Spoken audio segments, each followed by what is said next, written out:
Olá pessoal, sejam todos bem-vindos. Eu vou compartilhar com vocês agora um estudo sobre o Bitcoin, hoje que é um dia super importante, principalmente para quem opera gráficos semanais, porque é um dia em que o mercado, os candles do gráfico semanal, ele é fechado no domingo para as criptomoedas, e é um dia extremamente importante hoje para eu te dizer o que, na minha visão, pode acontecer com o Bitcoin nas próximas semanas, beleza? Lembrando que apenas a minha visão é apenas um estudo, não é análise, não é recomendação, não é nada do tipo, beleza? Inclusive, você pode olhar aí no seu gráfico, ver se você concorda com o meu estudo, bota aqui na descrição, quero saber qual é a sua ideia aqui para a gente estudar junto. Então, vamos lá. Deixa eu trocar aqui, não vou nem editar esse vídeo. Vou trocar aqui. Vamos lá. Estou aqui no gráfico semanal, tá?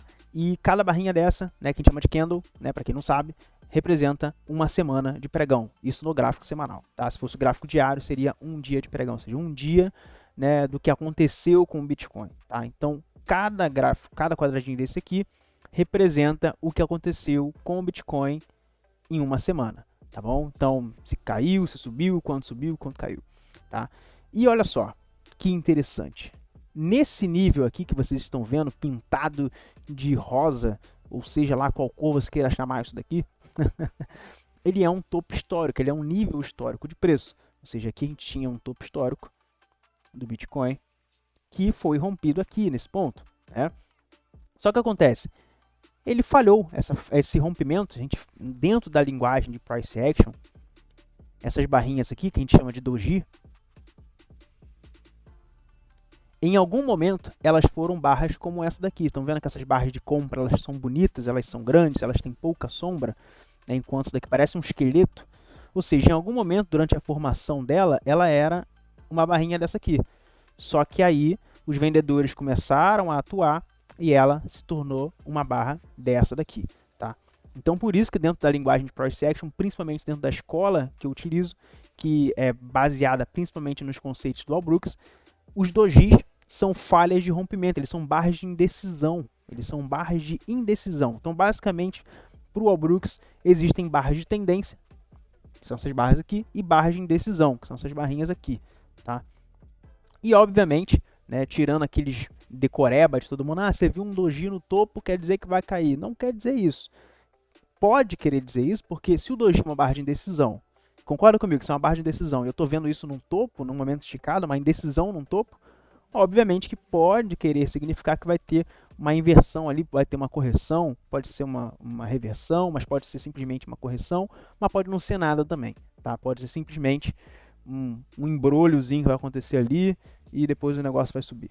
Então, tem que ficar ligado no que está acontecendo e contextualizar as coisas. Então, dentro da análise que eu faço, dentro do price action que eu utilizo, a gente contextualiza tudo. A gente não olha nada isolado ali, solto, não tem decoreba aqui. Então, basicamente, agora que eu expliquei para vocês que essas barras são barras de indecisão, vocês concordam comigo que num topo histórico, ou seja, um momento que é um momento histórico, a gente quer ver força, a gente quer ver emoção, energia, a gente não quer ver barra de indecisão. Então, por isso que essa sequência de barras de indecisão está travando o preço nessa faixa aqui, tá? Isso no gráfico semanal. Por quê? Muita gente está comprado desde aqui de baixo.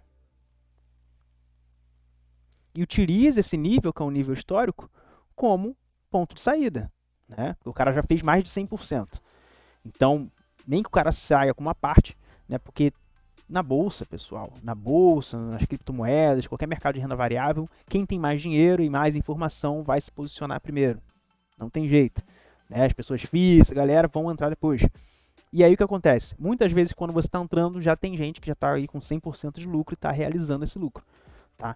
Então, só que o que está acontecendo aqui? Tem realização nesse ponto, porque é um nível histórico que é usado como alvo, mas também, se a gente for olhar, nenhuma dessas mínimas aqui testou a mínima anterior. Então, ou seja, tem comprador entrando, tem gente entrando, entendeu? Tem gente recomprando nesse nível aqui. Ou seja, é um nível obrigado, em que a gente não vê uma força abrupta vendedora, mas a gente vê ali os vendedores atuando bastante, nessa região, e tá uma briga ali entre touros e ursos, por enquanto ali, que é a venda e a compra, a força vendedora e a força compradora, nesse nível, nessa região. Mas compradores estão ali conseguindo resistir para tentar ultrapassar o nível, porque eles sabem se conseguirem ultrapassar aquele nível, aí, meu irmão, é a lua, mas tem essa dificuldade aí. Vou mostrar no gráfico diário uma coisa extremamente importante, que é o que me preocupou e que eu quero deixar vocês cientes desse perigo, tá? Não quer dizer que vai acontecer, mas eu quero deixar vocês cientes desse perigo, beleza? Então, já falamos aqui de barra de decisão, né? Falha de rompimento. A gente teve a primeira tentativa de rompimento aqui que falhou, né? E a segunda tentativa de rompimento desse nível que também está falhando, porque provavelmente pode ser que feche assim o dia hoje. Domingo vai fechar esse candle, essa barra semanal. Se ela fechar assim, foi uma segunda tentativa de rompimento que falhou.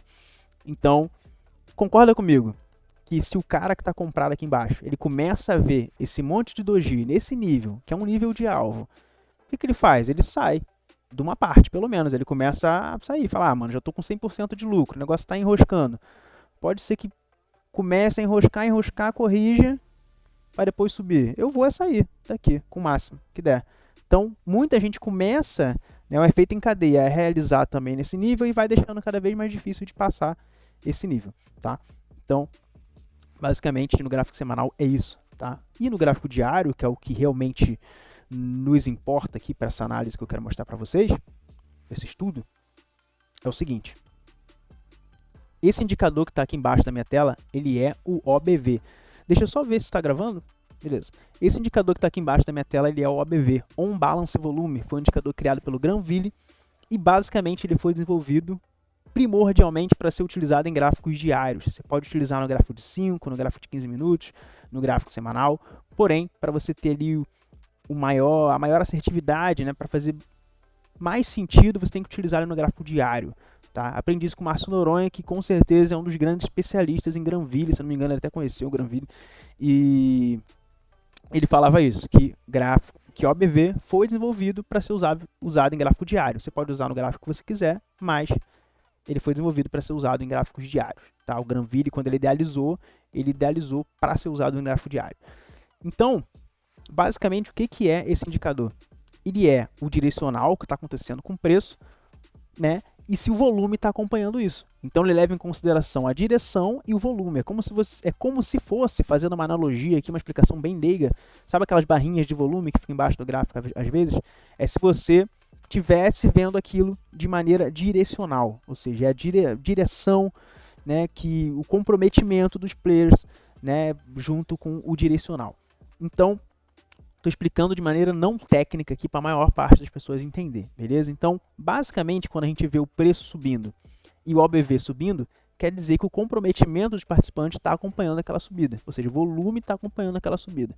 Quando a gente vê o preço subindo e o OBV caindo, quer dizer que aquela subida não está tendo tanto comprometimento, ou seja, ela pode não se sustentar, porque não está sendo acompanhada por volume, tá? Então, basicamente, é isso que esse indicador vai querer te mostrar. E o seguinte, se você perceber, tem uma coisa bem legal que eu vou mostrar aqui atrás, ó, e aí vocês vão entender melhor. Ó, nesse ponto de acumulação aqui, lá atrás que aconteceu no Bitcoin, a gente, se você for olhar aqui no OBV, ele tinha um topo no preço e ele tinha um topo no OBV.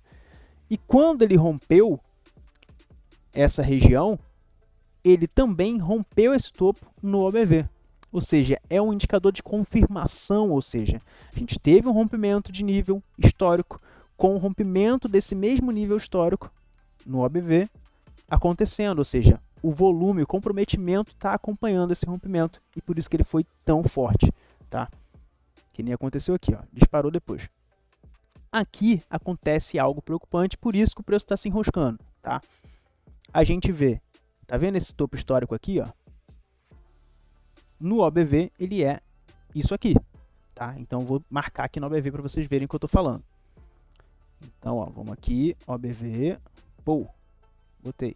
Espera aí que está muito curtinho, vou aumentar isso aqui, vou botar em linha, beleza, vai dar para ver melhor agora. Então, no OBV, ele é isso daqui. E se a gente for olhar esse rompimento histórico aqui, olha o nível dele no OBV, ele não rompeu o OBV ainda. O topo histórico do OBV, ele está lá para trás, ele não foi rompido ainda. Ou seja, o que acontece? Não entrou volume suficiente, nem comprometimento suficiente para conseguir, né, romper o que aconteceu aqui nesse nível lá de trás.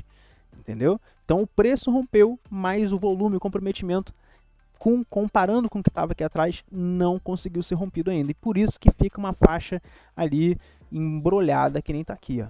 Fica ali emboladaça, emboladaça, emboladaça. E quer dizer que vai cair? Não, só quer dizer que acontece isso que você está vendo, tá, meu amigo? Acontece isso aqui, não vai tão pulsante para cima, porque o volume aqui não está acompanhando, a gente vê o nível histórico não sendo rompido. Apesar do preço rompeu, mas no OBV ele não foi rompido.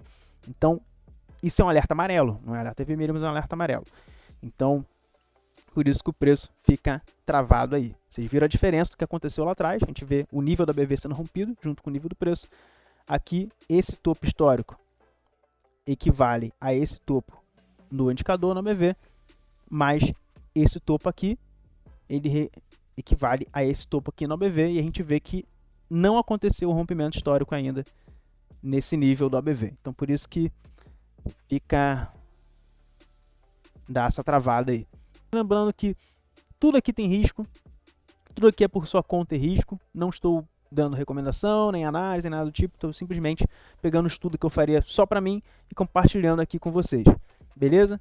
Então, espero que vocês tenham gostado, até o próximo vídeo, e se você não conhece meu trabalho ainda, se inscreve no meu canal, né, que é o Hora de Valor, e também me segue no Instagram, que é @brunocamera com K, beleza?